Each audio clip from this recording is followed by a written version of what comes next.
Bonjour et bienvenue sur la petite minute Ho'oponopono. Alors vous vous en êtes peut-être aperçu, hier je n'ai pas fait de minute Ho'oponopono parce que j'ai à peu près dormi pendant 36 heures. Et je me disais que peut-être cet état particulier de virus et de confinement pouvait ramener pour chacun des aspects refoulés dont on ne connaît pas grand-chose.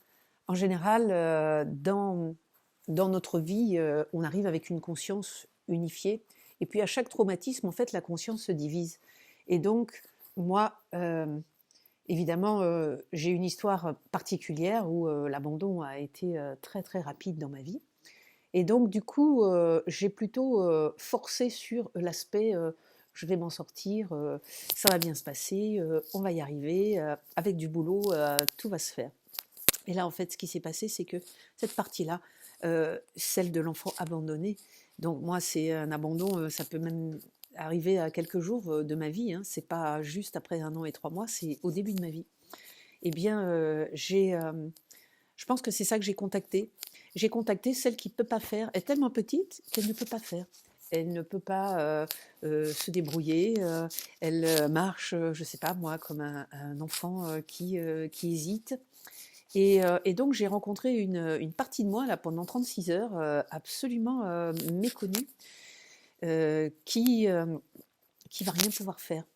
Et donc je me suis peut-être pour la première fois depuis des années, sauf quand j'étais peut-être malade, quand j'étais instite, je me suis installée dans le canapé et j'ai passé ma journée à dormir. Et ça a été très perturbant parce que je ne me connais pas là-dedans. Et donc, si pendant cette période un peu particulière, vous découvrez des aspects de vous-même qui ne sont pas folichons, c'est-à-dire ils sont pas performants, ils vont pas y arriver. Et je vous avais dit que j'avais une secrétaire le matin qui me disait il va falloir faire ci, il va falloir faire ça. Ben, je peux vous assurer que la nettoyer et travailler dessus, elle n'était plus là. Il y avait juste un affaiblissement du corps. Donc je pense que j'ai chopé un virus de grippe qui ressemble pas au corona. Je pense que c'est juste un état grippal. Et donc voilà, il a fallu que je m'adapte à cette nouveauté, que je l'accepte et que je parle à la toute petite en fait, celle qui veut rien faire et celle qui veut pas travailler et qui va pas y arriver.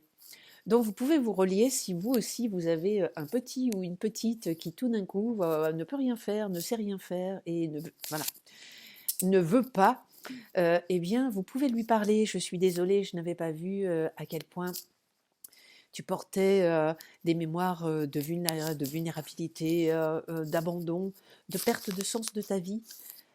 Pardonne-moi de projeter ça sur un état de quelque chose qui se passe pendant le virus et le confinement, alors que c'est peut-être la grande chance de ma vie de retrouver des aspects de moi qui ne sont pas connus. Je te remercie de m'envoyer toute cette faiblesse parce que je n'aurais jamais cru que cette partie-là restait sans amour et sans soutien à l'intérieur de moi. Je te remercie, je t'aime. Voilà, c'était votre petite minute Ho'oponopono et je verrai si il y en aura une deuxième dans la journée pour pouvoir rattraper le temps. Mais vous voyez bien que quand je suis identifiée à cette petite partie qui ne va pas y arriver, il n'y a rien qui peut se faire. Évidemment, pourquoi ça arrive? Ça arrive parce que depuis juillet, en fait, depuis juillet, je suis dans la battante. Celle qui va déménager la cave, il y avait 100 mètres carrés de cave quand même, celle qui va nettoyer la maison, dégager la maison, sortir de la maison, trouver une autre maison, et tout ça, bien sûr, identifié à on ne peut pas m'aider, puisque à cause du virus, on ne pouvait pas m'aider. Je pense que le corps a dit stop. Donc quand ça vous arrive et que ça vous fait peur, parce que ça fait peur, cette chute énergétique, sachez que c'est juste une partie très très infantile, très petite, très fragile et très vulnérable qui se présente, dont vous pouvez l'accueillir. Peut-être aussi que vous allez vous apercevoir qu'elle pourrait pleurer facilement. Donc voilà, pour la traiter, je vous propose cette petite prière et je vous retrouve très bientôt